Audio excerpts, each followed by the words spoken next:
আপনারা সবাই অবগত আছেন, প্রতি বছর ঈদ উপলক্ষে উত্তরবঙ্গের 22টি জেলার জন্য আমাদের এখানে ভালো যানজটের সৃষ্টি হয়। এই যানজট নিরসন প্রকল্পে আমরা এবার একটা উদ্যোগ নিয়েছি, যেটা আমাদের ঈদ যাত্রী উপলক্ষে যারা উত্তরবঙ্গের উদ্দেশ্যে যাবে তারা যেন ভালোভাবে তাদের পরিবারের সাথে ঈদ উদযাপন করতে পারে।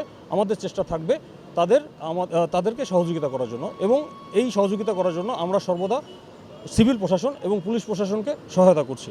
আমাদের মেইন উদ্দেশ্য থাকবে ঈদ যাত্রী উপলক্ষে রাস্তায় যেন কোনো ধরনের যানজট তৈরি না হয়। এলেঙ্গা একটি খুবই গুরুত্বপূর্ণ জায়গা, বিশেষ করে ঈদকে সামনে রেখে এলেঙ্গাতে প্রচুর যানজট সৃষ্টি হয়। সেই যানজট নিরসনে আমাদের জেলা পুলিশ, পাশাপাশি হাইওয়ে, ট্রাফিক এবং সেনাবাহিনী সহ আমরা যৌথভাবে দায়িত্ব পালনের মাধ্যমে যানজট নিরসনে গুরুত্বপূর্ণ ভূমিকা পালন করে থাকি। আসন্ন ঈদ উল ফিতর উপলক্ষে সেই যানজট নিরসনের আজকে সেই ধারাবাহিকতার প্রেক্ষিতে আজকে আমরা একটি যৌথ মহড়া সম্পন্ন করলাম।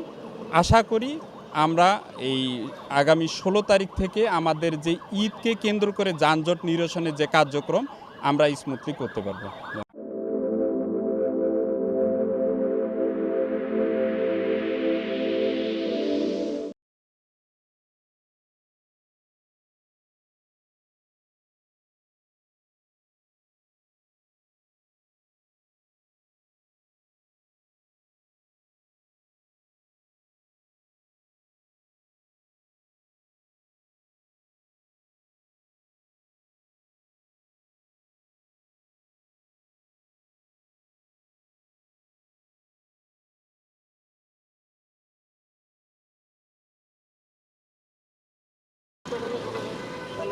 আমাদের জন্য এই জন্য প্যাটার্ন অনুসারে কাজ করাটাই বেটার, ঠিক আছে?